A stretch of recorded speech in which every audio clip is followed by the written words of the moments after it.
The first day in my mission, things were kind of a little crazy. We got on an airplane and we flew into Salvador, which is the capital of a state called Bahia, and that's where the mission office was. There was a fairly large group of missionaries with me, at least for my mission. There were about probably 15 of us or so. And we got there and we were greeted by the president and his wife, and all I remember is that I couldn't really understand anything anybody was saying, even though I'd just been in MTC learning Portuguese, and I thought I was starting to understand it. Everybody just talked so fast, I didn't understand much.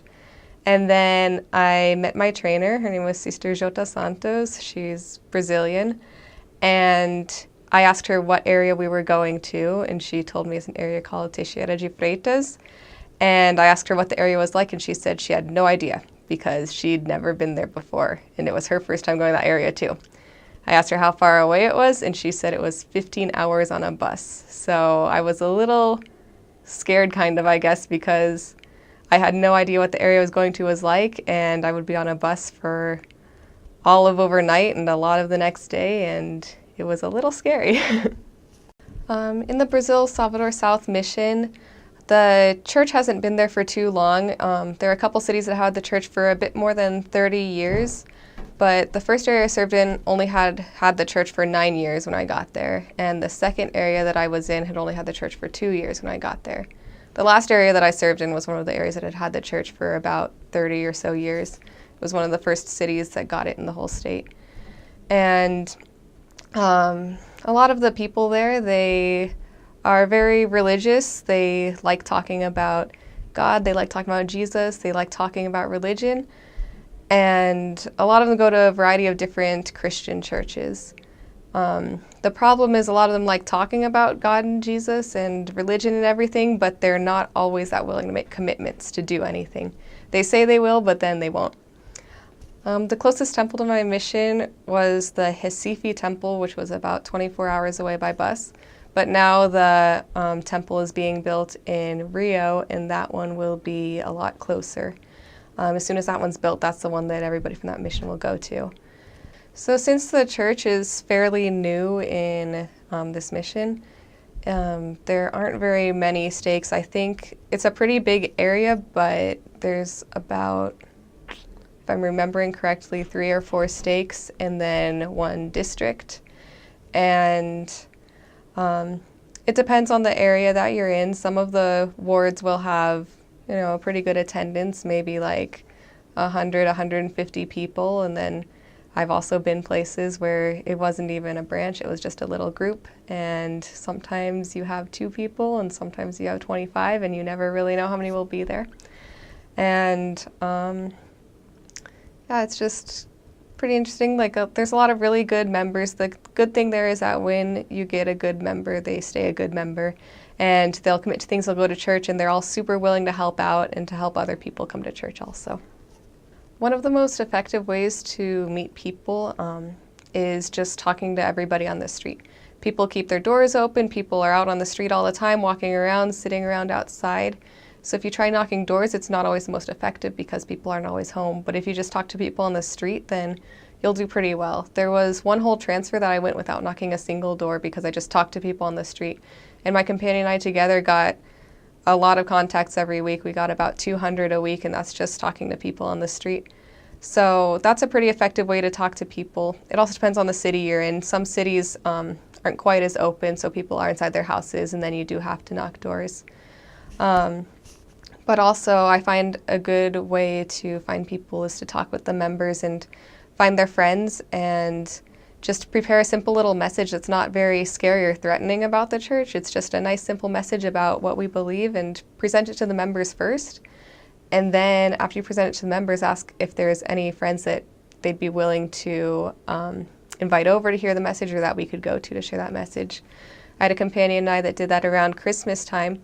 We prepared a little Christmas message just about Christmas, the purpose of Christmas, about Jesus Christ and his birth. And we didn't really get into the scary stuff, mentioning baptism or anything yet, because we just wanted to get people to hear about the church. And we got so many referrals from members during those few weeks that we were doing that Christmas message. So that was really helpful. Um, and also something that I think that I would do differently if I was going back again is I'd really make sure that the investigators that I was teaching, that they were actually following up on their commitments. Because a lot of people there, they'll make a commitment and they won't follow through with it, and it just wastes your time if you keep going back and trying to recommit them to the same thing, because if they really want the gospel and if they really want to change, then they'll accept your commitment. But a lot of people don't, and it can be a waste of time if you just keep sitting around with people who don't want to change. So yeah, I'd say just talk to lots of people everywhere you can, on the street, in their houses, in the grocery store, and just, I don't know, be happy and friendly because they like that there. I got into the mission field in January of 2014, and I left in June of 2015. The first city I served in was called Teixeira de Freitas, and I was there for about 4.5 months. And then I went to a tiny little city called Buerarema. Not very many people know about it, even people within the state that live there. It's pretty teeny tiny. I was there for about 6 months. And then I went to a city called Vitória da Conquista. And that city is pretty large, and it's a lot more urbanized than some of the other cities in that state. And I was there for the rest of my mission. It was close to, I don't know, 7 or 8 months, I think. Yeah, all those missions were in the state of Bahia. The Salvador South Mission is the southern half of the state of Bahia. It goes from the capital, Salvador, down to the southern half of the state. And the Salvador Mission goes from Salvador up to the northern half of the state. Brazil is a pretty awesome place, especially Bahia, where I was. There are lots of really beautiful cities and lots of beautiful architecture you'll find. The people there are really welcoming. There will be lots of people, you can knock on their door and they'll just yell at you to come on in, and when you come in, they'll offer you snacks and something to drink, and they're just so friendly and so welcoming. They'll want to greet you with hugs and kisses, and even if they don't know you, that they're just so friendly and welcoming. And the food there is pretty great. Most of the time you'll get rice, beans, and chicken of some sort, but sometimes you'll get some of the foods that are more specific to Bahia. It's known for spicy food, but it's not usually too spicy as compared to other food like Mexican food or something. It's usually pretty tame spicy. Brazilians don't really handle spicy too well. One of my favorite foods there was called acarajé. It's a food that's made, there's kind of a dough ball that's fried, and the dough ball's made out of black-eyed peas, and sometimes there's some shrimp in it. And then it's cut open, and there's some different fillings that are put on it, and the fillings are kind of the consistency of mashed potatoes, sort of, I guess. But they're made out of things like shrimp and okra and peanuts and all sorts of other stuff, and then it's usually topped with some green tomatoes and some dried shrimp. And that was one of my favorite things to buy on the street. There's lots of street food that you can buy everywhere. There's people that sell food all over the street, so whenever you're out, if you're hungry, you can stop and get a simple snack, and that was really awesome. And really, I just loved how everyone there was so friendly and open, and the weather there was awesome. I really hate cold weather, so the hot weather was actually pretty nice to me. I preferred that over cold weather. And it was just a super fun place to be. And I was scared at first to learn Portuguese, but it really wasn't that hard to learn once you start talking to everybody there. It's pretty easy to learn, and the people there, they might laugh sometimes at your accent, but they mean it in a good way. They like to have fun. They like to joke around. The people there love jokes. They love all sorts of things. They love laughing, so just be able to laugh with them, and it will be awesome. So in Bahia, it's one of the states in Brazil. Other Brazilians know the state as the lazy state. They think the people there are all very lazy. The reason they think that is because there are a lot of beaches along the state. There's a big, long coastline, and a lot of people like to relax at the beach and have fun and party. But I have to say, some of those people are pretty hardworking. A lot of them actually are very faithful, very hardworking, and I don't think I would call them lazy overall. That's just the reputation that it has. The weather there is pretty hot. It was always fairly hot. You get used to the heat pretty quickly while you're there, but you just are always sweating all the time just because it's so hot there. And There is one city that does get kind of cold. It's the last one I served in, Vitória da Conquista. In that city, it's kind of higher elevation up in the mountains, so it gets a little colder and it kind of rains a lot. It got down to maybe about 40 degrees Fahrenheit or so. So that does feel really cold when you're used to about 90 the rest of the year, and then you show up there. And there's some areas you'll see lots of beach areas along there. Most of the cities are along the beaches. There's also some cities that are kind of more inland, and in the area between the beaches and the inland, it's kind of a lot of tropical jungle looking stuff. You might see monkeys there. I saw a couple of monkeys on my mission, but not too many. They don't really go into the cities very much. And there's lots of farms that grow really delicious fruits, and a lot of people would give us those fruits for free just because they wanted to share what they had with us. And those are all really delicious, and sometimes I wish I could find them in the States, but unfortunately some of those you just can't find around here. In my mission, the transportation we used was mostly just walking and sometimes buses if you needed to get somewhere farther. There's a very good bus system in most of the cities, so it's pretty easy to use that to get around places. They're easy to use, they're very efficient, so that's one way of transportation. The other way is walking. There are some days I think I probably walked about at least 20 miles in a day, which is a lot of walking.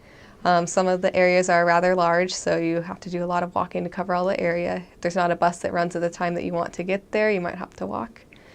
And the housing there, they put the missionaries usually in pretty good houses, sometimes compared to the rest of them. Bahia is a fairly poor state, so a lot of people don't have super nice houses. There are also some rich people that have very nice houses, but the missionaries' houses overall are pretty nice, and you've usually got a good amount of space, and usually they have hot water. Not always. I had one apartment that didn't have hot water, so we had to take cold showers every morning. But they're pretty good overall. Another thing to know there is that the water from the tap is not safe to drink. You will get sick if you drink it. I have a companion that every time she drank it, she got sick, so I don't know why she kept drinking it. But you buy these bottles, it's big, of water, and you can drink that. And with cooking, you buy a similar type thing. You buy a little tub of gas, and you have a gas stove that you can use to cook food on there. For jobs, a lot of the people there, I met a lot of people who worked in construction there, building stuff. Some people owned their own business. A lot of the women would sell makeup, like Mary Kay makeup or other types of things like that. It's kind of a big variety of what people do. There weren't really any major businesses that I knew of around there. I also didn't serve in the capital, which is probably where the big businesses would have been. Some cool places in this mission, one of the cool places is Porto Seguro. It's actually the first place that the Portuguese arrived when they came to Brazil. They arrived in the year 1500, and there's a little monument there. It's pretty cool to check out, and there's some pretty cool tourist sites around that area. So that's a pretty neat place to visit. In Salvador, there's this place called the Pelourinho, which is a pretty famous little kind of downtown area. And it's got lots of colorful little houses. There's some famous churches built there. And yeah, there's just some kind of cool cities. Lots of places have little touristy places if you want to visit, because there are a lot of beach cities. So any of those will have some fun stuff to do on a P-day or something. So this state is known to have a fairly high crime rate. I never had too much experience with stuff like that, but one time my apartment was broken into. Some man cut a hole in our door. Thankfully he didn't steal anything. He got caught before he could steal anything. But you do have to watch out for stuff like that. Don't carry around anything very expensive with you. Don't carry around a lot of money. You are advised to carry around at least a little bit of money though, so that if you do get robbed on the street, you do have something to give to the people who are robbing you, because they'll get very upset if you don't have anything to give to them.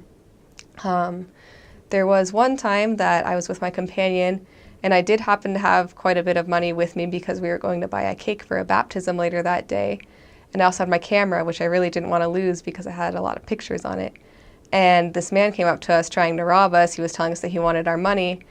And I don't know why, but I just told him that I didn't have any money for him. We're not supposed to fight them back, but that's just what I felt like was right to say. And he said that he was hungry, so we needed to give him money, or else we would be women of Satan and not women of God. So I told him that I had some crackers that I could give him because I had a little pocket in the front of my bag that had some crackers in it. So I opened that up and offered him the crackers, and he said he didn't want the crackers, he wanted my money. So I told him he must not be hungry and I had things to do, so I need to be on my way. My companion was kind of looking at me a little terrified the whole time because that's completely against everything you're taught to do, but I would say you really just have to follow the Spirit in situations like this. Normally that's not something I would do, but it seemed like the right thing to do, and I told him I was going to leave if he didn't want the crackers, so I started leaving. He grabbed the crackers, shoved me on the ground, and ran away, but we got away without him taking anything of importance, so that was good. Quite a few of the missionaries that I knew in my mission, they were robbed on the street. Sometimes their cell phone was taken, sometimes the money was taken, but nothing too serious ever happened to the missionaries there. The weather there is pretty hot, and it does rain quite a bit and sometimes unexpectedly. Sometimes some of the cities aren't built super well, so they're pretty prone to flooding. You might have to walk through some floodwaters at some point if you're serving in this mission. In my first area, there was one day that it was bright and sunny, and you didn't expect it would rain, but I always carried an umbrella around with me. They're very useful for either if it's too sunny and too hot or if it's raining. So I always had an umbrella with me, and we went to our lunch appointment that day, and when we left our lunch appointment, still sunny and bright. We kept walking for about an hour, and then these rain clouds rolled in, and it just started pouring, and the streets started filling up with water. I had to walk back to my apartment through waist-deep water to get there. So just expect floods or lots of rain if you're going there. And it's good to have a good umbrella that you can carry around with you at all times. For sister missionaries, I would say something that's important is to try to look good, and by that I mean putting on makeup and painting your fingernails, because Brazilians really care a lot about that. One of my companions told me I wasn't fully dressed unless my fingernails were painted. So that's something to kind of fit into the culture that you might want to do.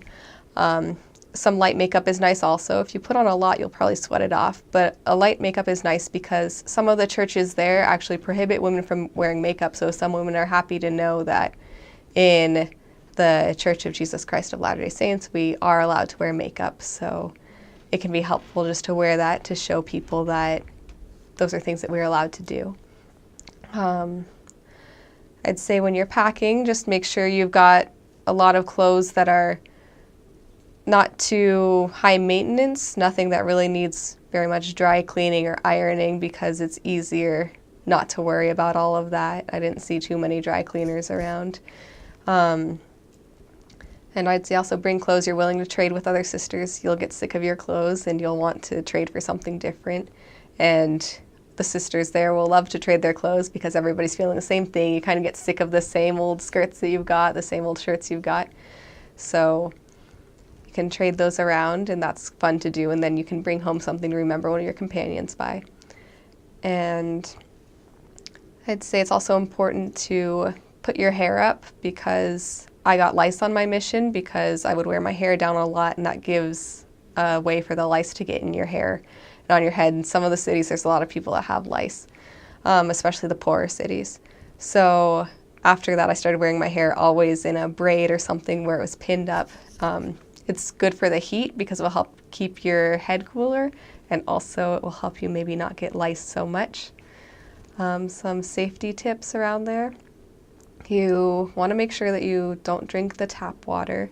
If you're getting water from a member's house, make sure it's actual drinking water and not just the tap water. Brazilians don't always react to it as much, but every American I knew who drank the tap water would get really sick. So it's important to make sure you're drinking good water. And it's also important to make sure you keep your feet really clean. Some of the streets there are pretty dirty. In some of the cities that I was in, they didn't really have any paved roads. They were dirt roads, and they would collect a lot of garbage and dirt and other things. And a lot of the sewage lines there are just open, so when it floods, the sewage gets everywhere.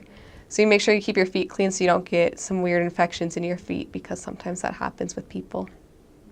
It's also important to not be distracted when you're walking around, because that's what people who want to rob you will look for. They'll look for you being distracted. So it's good to walk usually at a relatively quick pace just to get where you're going and avoid areas that don't have a lot of light at nighttime. And I'd say just make sure that you're listening to the Spirit always. That's one of the most important things. The Spirit will help you know where you need to go or where you don't need to go.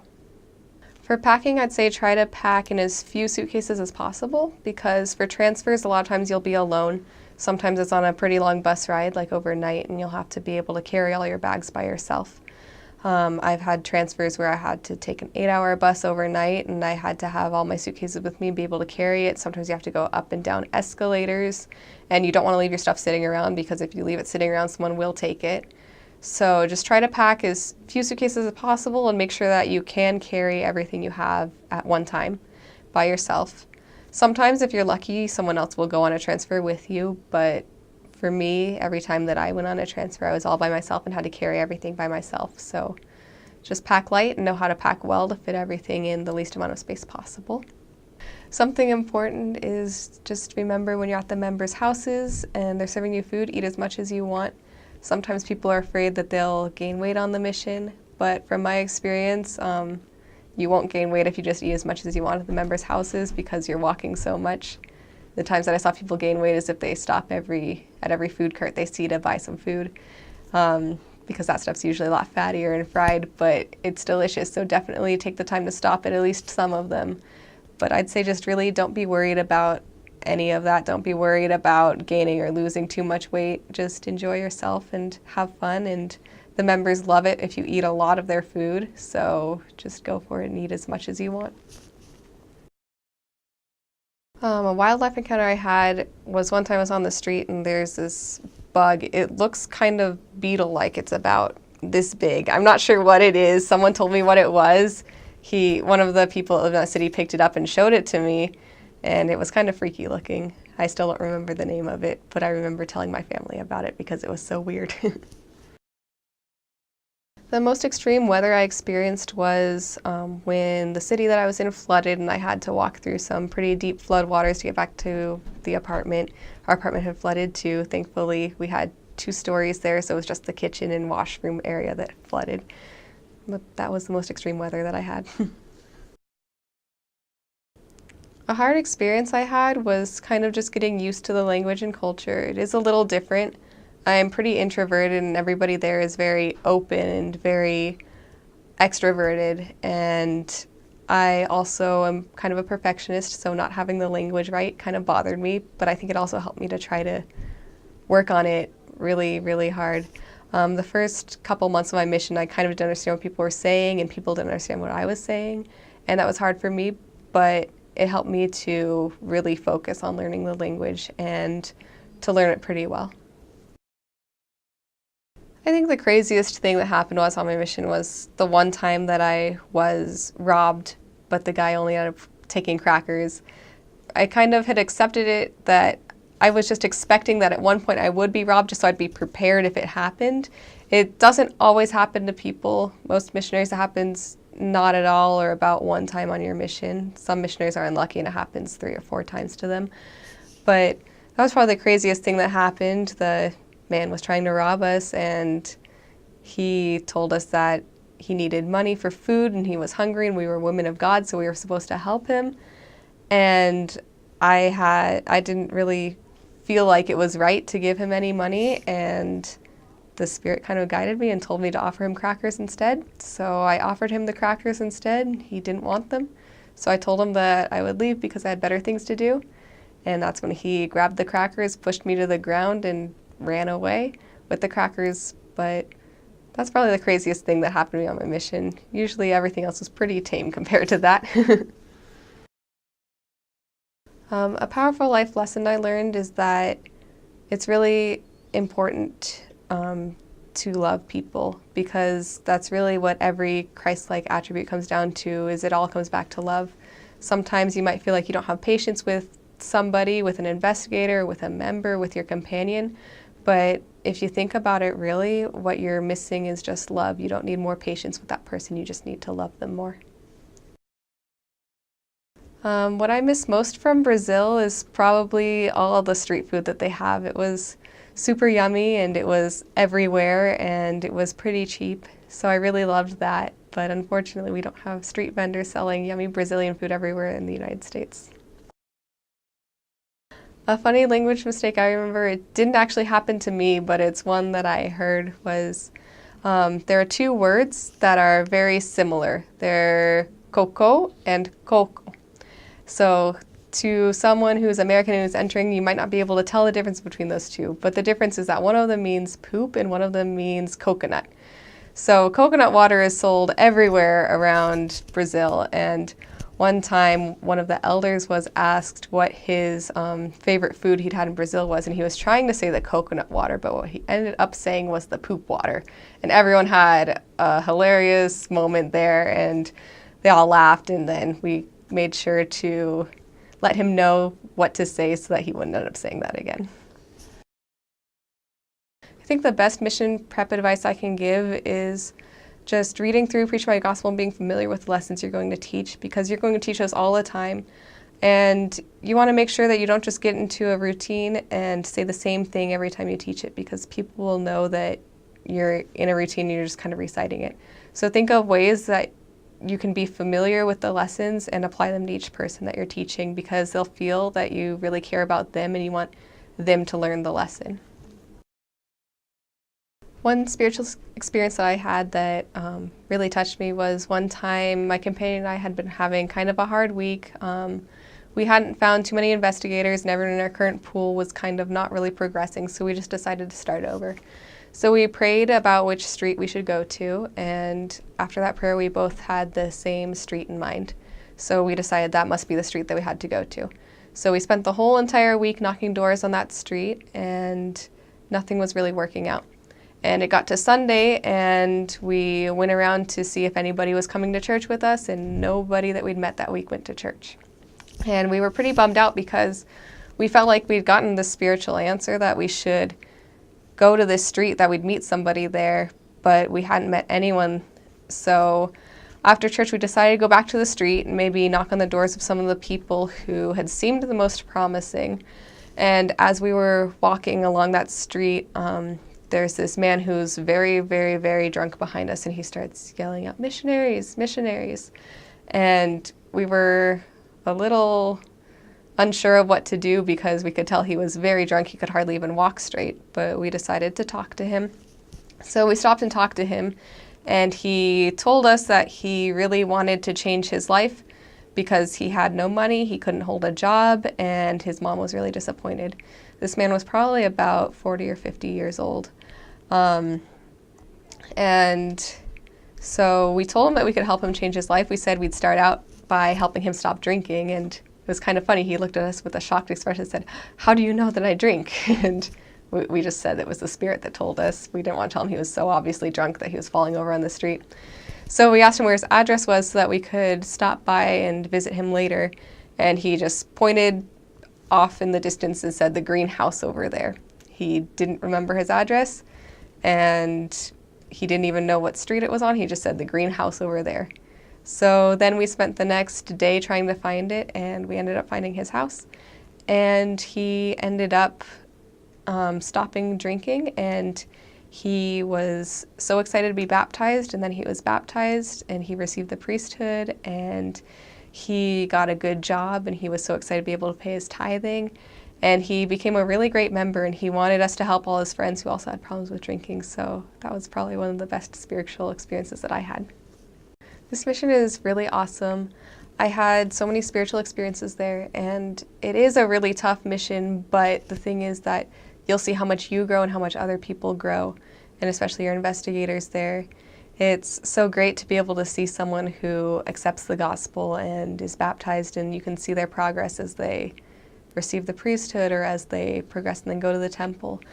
And it's just really such an amazing thing there. The people are all so loving and so friendly, and it's really easy to talk to people there. There's nothing to be scared of. People aren't really going to be mean to you ever. Mostly everyone there is super nice and super loving. So it's really awesome to go to this mission and to be so accepted by everybody, even though in some places, missionaries are known as, being annoying or something. Here, people don't think that. Here, the people will love you and accept you no matter what. They might not want to listen to your message, but there's no reason to be afraid to talk to anybody because they'll all be willing to listen and they'll all be super accepting.